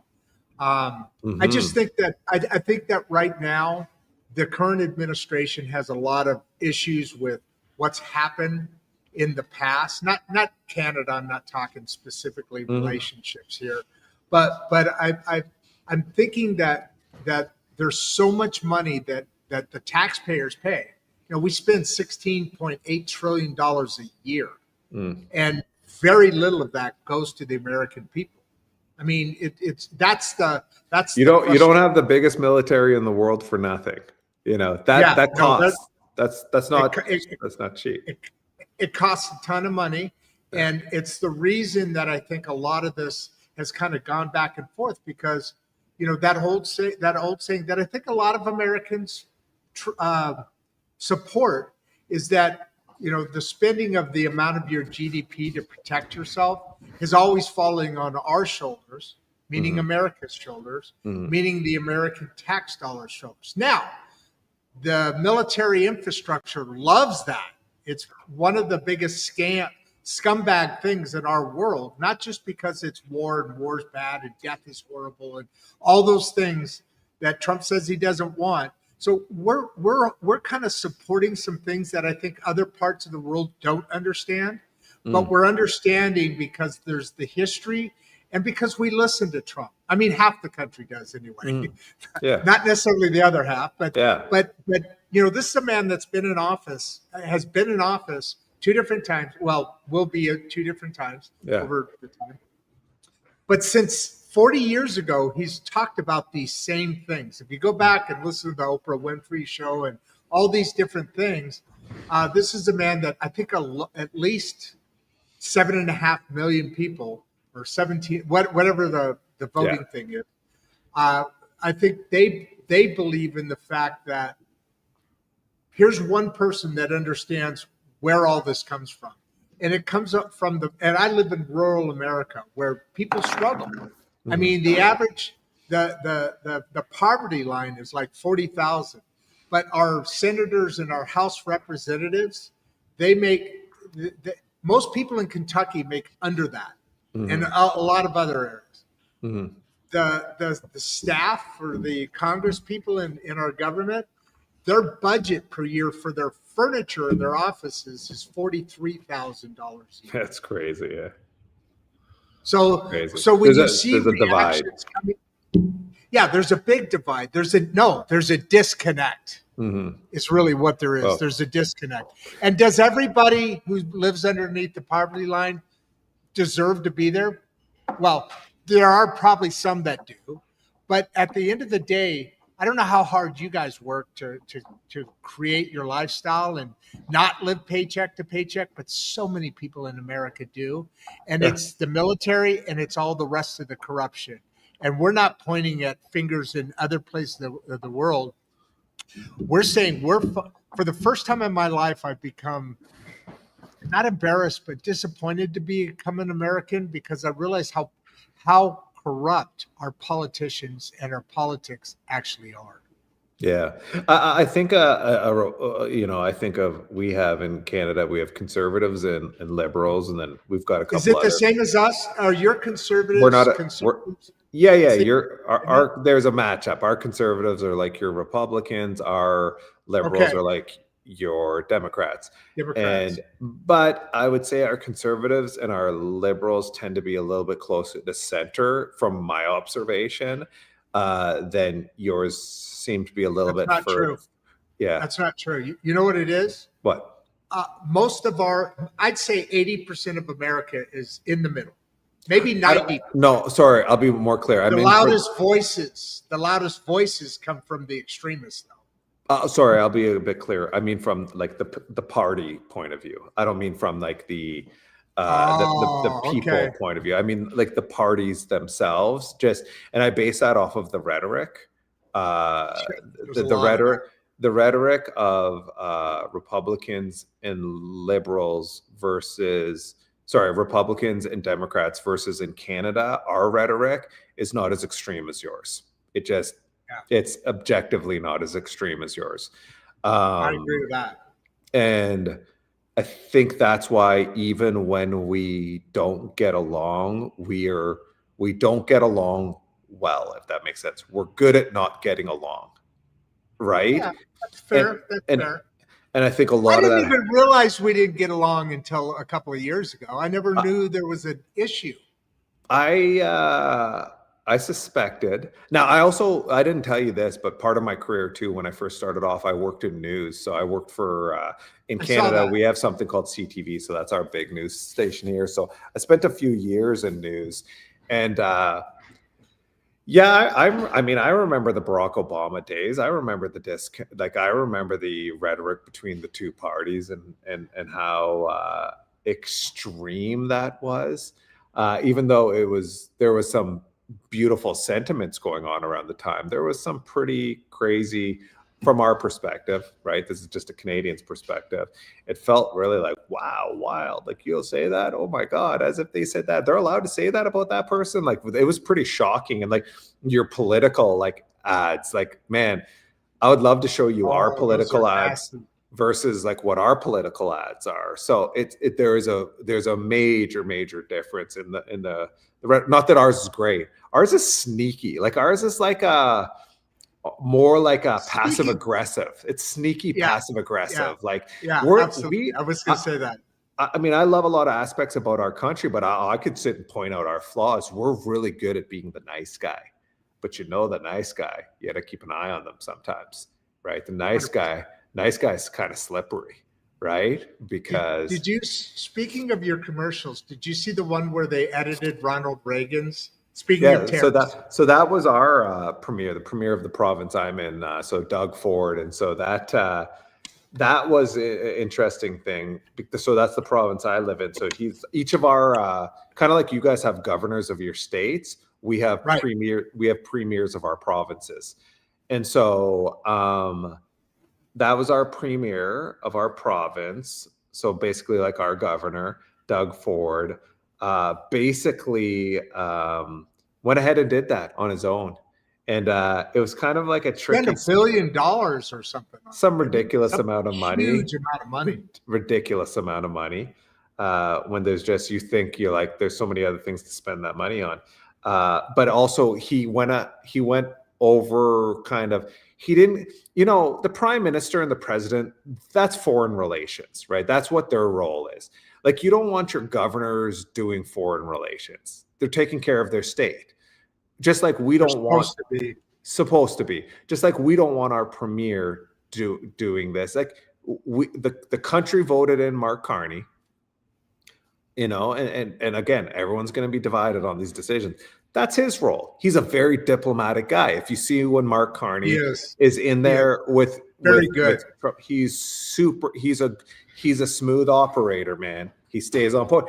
Like, I mean, again, I know we're running out of time, but like, man, I just, even for a second, like, New York's new mayor, Mamdani, dude, Mamdani, I think I said, dude, that guy is some smooth operator.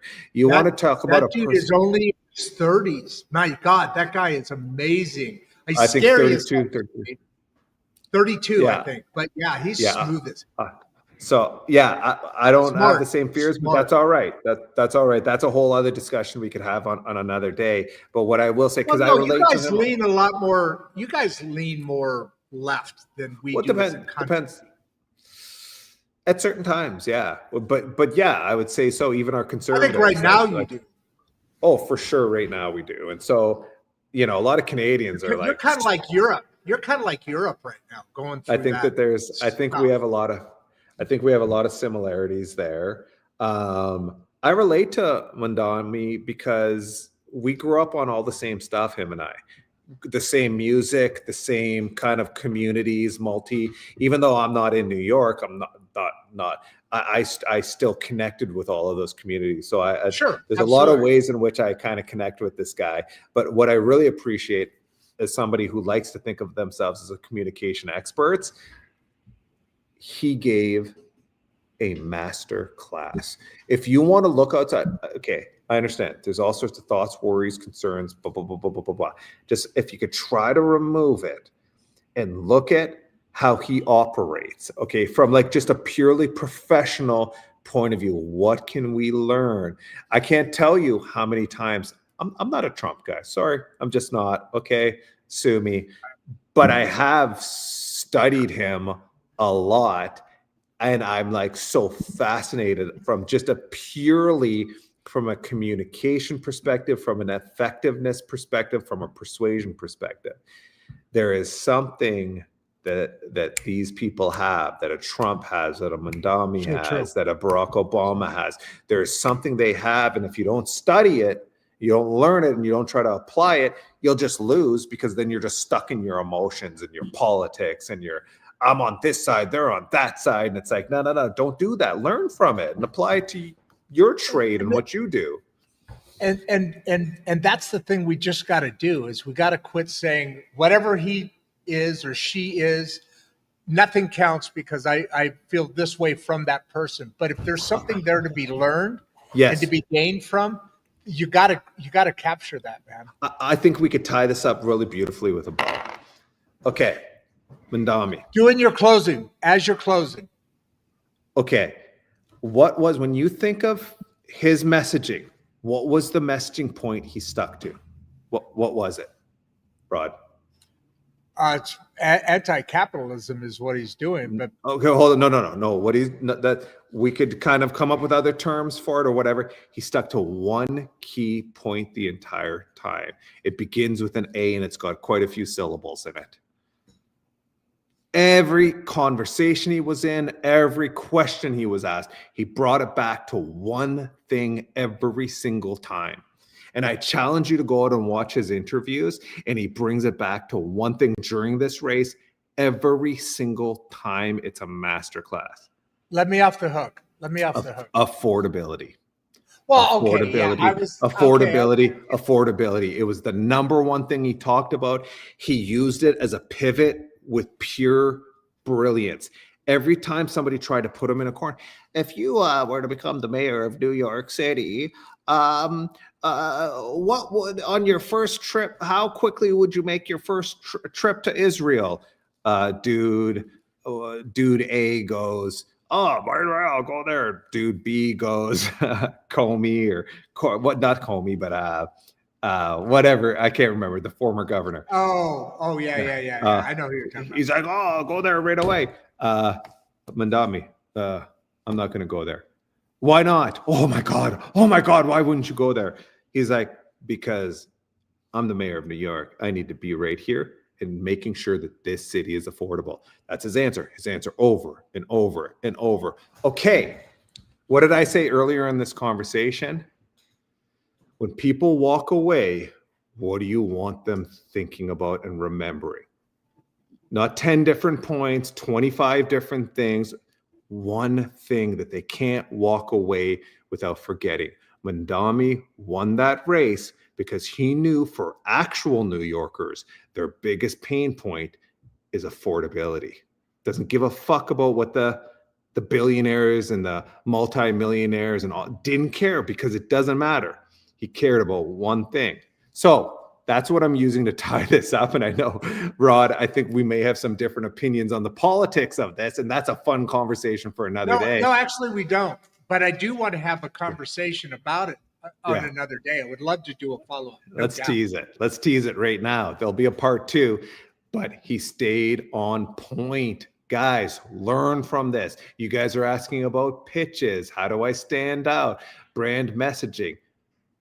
Don't have 50 million points, man.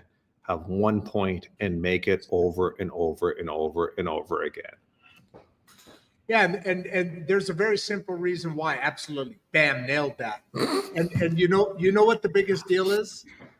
The first 5 times you tell somebody that, they won't even remember. 6, 7, 8, 9, then they start sticking to that 1 point, driving it home. Makes all the difference in the world. Brother, great show. And I do want to have that discussion back and forth, because there are some things I disagree with, and there's affordability in a city that is probably the most expensive in the world to live. Well, yeah, that's a point that's going to drive home. But pick the right point. Pick the right point to focus on. And stay with that and drive it home, man. Don't go out there as you're running for mayor in New York talking about Israel and Palestine. Well, you know why they did that.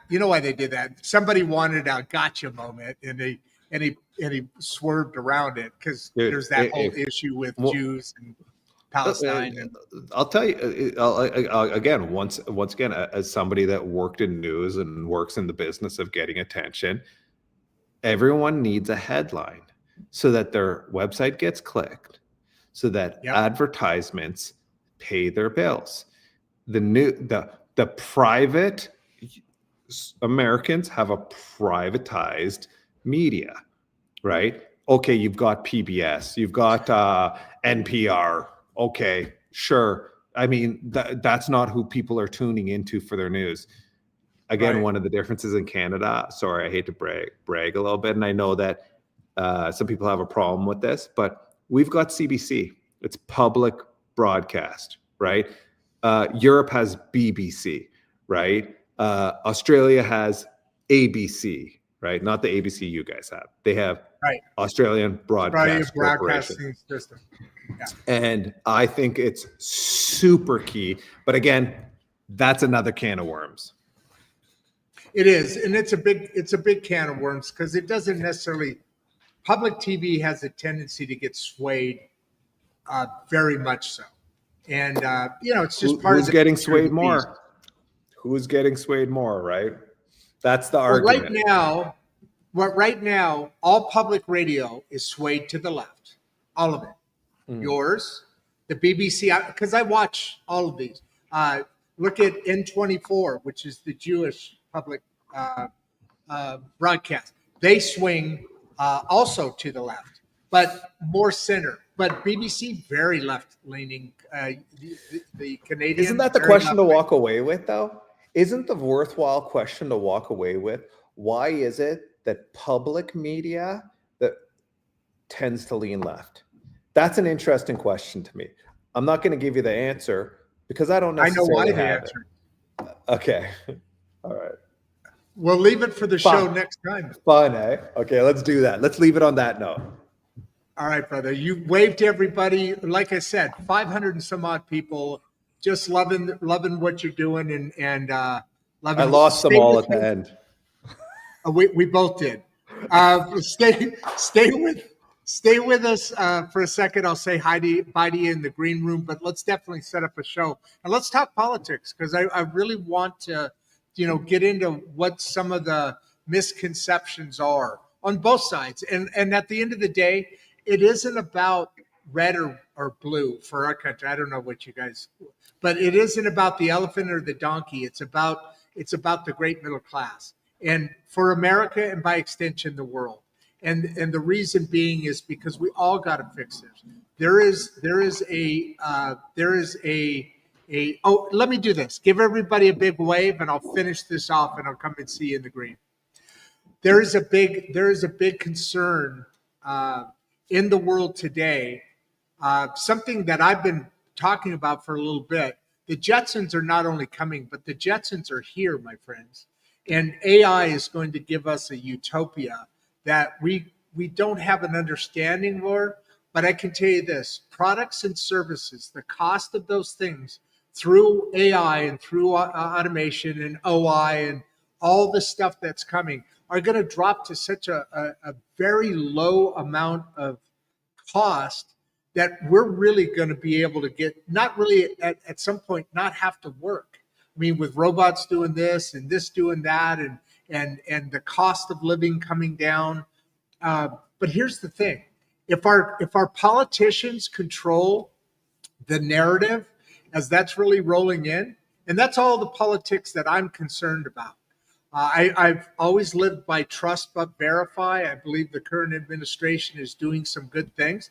I also know that uh, uh, that's not necessarily all the case, because we only hear about what we hear about, and so we need to have the ability to come together. That's why I was so excited when Cliff said, let's talk about how to bring America and Canada back to being more friendly together. And I never realized there was an issue until I think it was during Biden's or going right into Biden's administration, when the lumber tariffs, and there were some issues back and forth, some friction going on, and then we just talked about the Reagan commercial and different things that are happening. But what's important is we come together for these lessons. We educate ourselves from the inside out.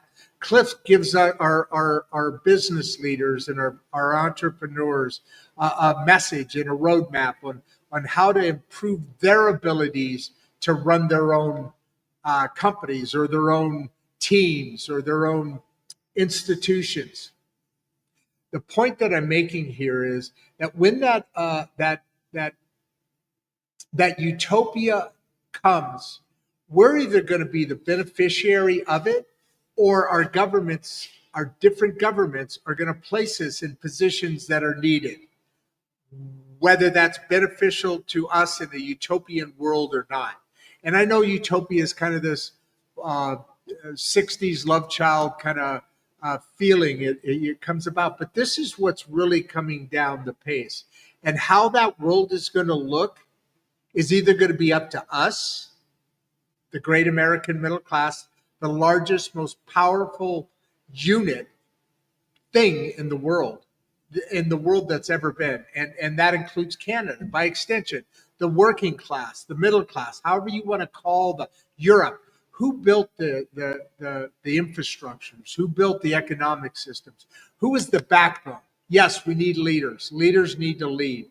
They have the vision. They have the thing. We have a democratic republic. Why? Because we vote people in to go do our bidding. We're not a democracy. If it was 50-50, New York and California would run everything because they have the most population, right? So we don't have a democracy. We should not have a democracy, because everything would be voted by the. At that point, the majority can say you need to no longer listen to the minority. Then what do you have? So what do we have? We have a democratic republic, and we have the freedom of speech. Those are two things the rest of the world don't have. Our leaders, our founders gave us those two tools, those things that make us different than the rest, and nothing against any other country in the world, but we have just a little bit more power to say what happens in our country than our leaders do, than other countries do.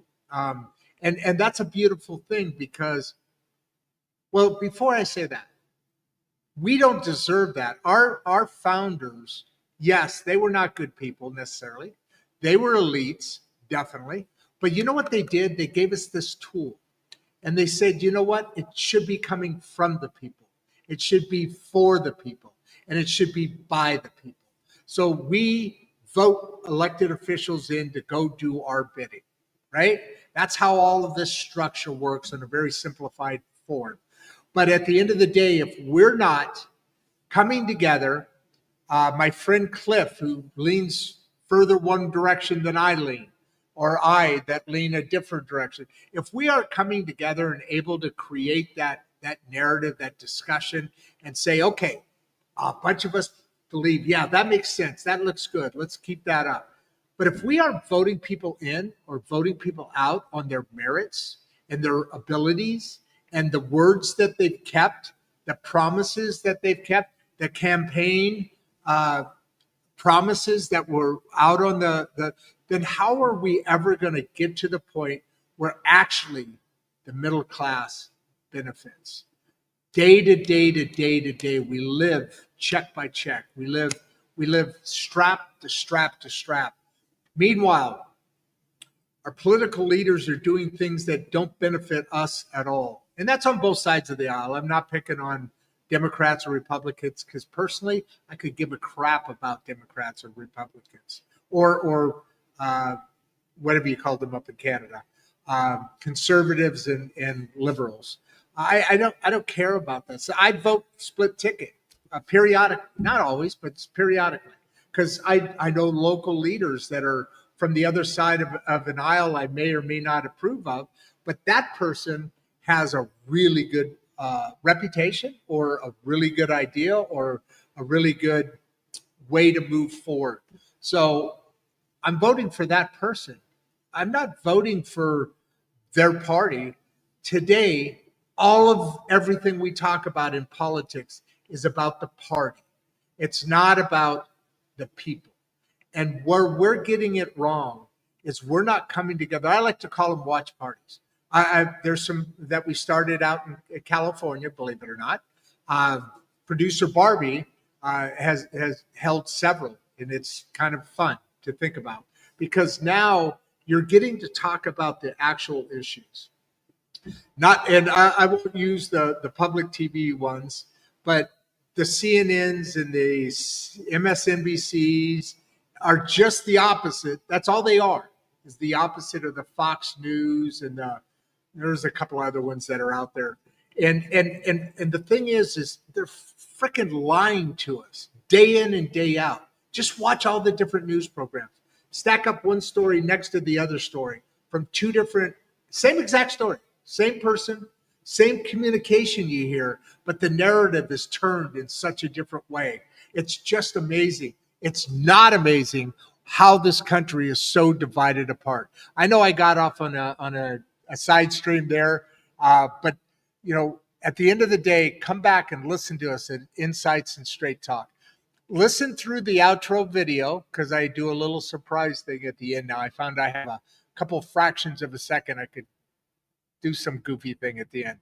But with that said, this is Insights and Straight Talk. I'm your host. I'm Rodd Duff. I'll be here every single day. We do shows 6 days a week.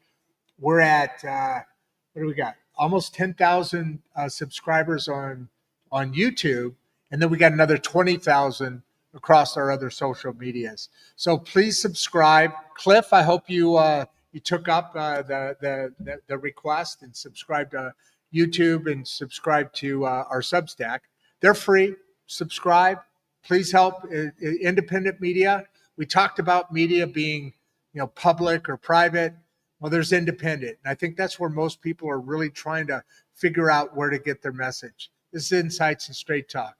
I'm Rodd Duff. I'm your host. I'll be here forever. In a second, see my the biggest person I'm a fan of in this world besides my kids, and that's producer Barbie. And I'm out. Before you leave, if you'd like to watch another one of the podcasts, click the first link in the description. We love having you here and we appreciate all your support. And with that, producer Barbie and I are out.